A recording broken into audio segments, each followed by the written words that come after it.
Hey, this is John Turnbull, doing a video introduction for student teaching. I've been working in a science class.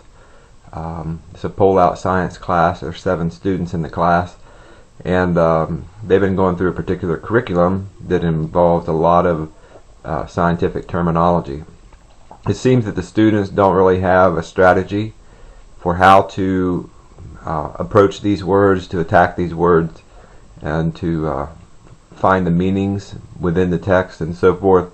So like context clues, even looking at the word itself and the parts of the words.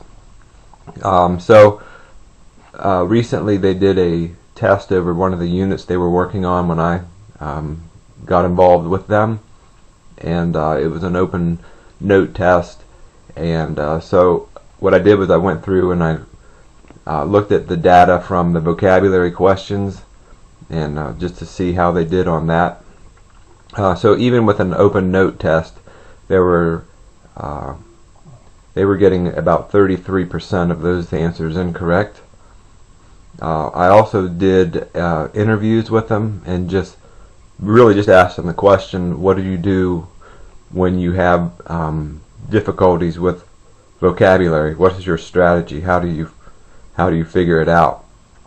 So I have those responses, which are really kind of extremely varied, and also as part of some of the work that they do, and I think in their English class, maybe their English pull-out, they do a Kaplan, which is like an online activity, but in order to work on that program they have to do a pre-assessment, and that pre-assessment kind of determines their placement in the program, and it basically provides a reading level.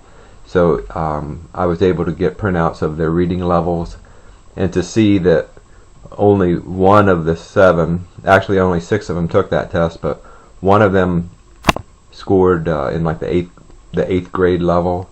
The rest were 0 to 4 or 5. And that test really is a vocabulary test where they're given like a passage, and they have to determine the meaning of words in those passages. So these things kind of really strongly indicate to me, along with conversations with their teacher, that vocabulary is a pretty big issue for them. So I'm interested in maybe doing some research on that. Is there a strategy that I could teach them that would help them to consistently approach vocabulary?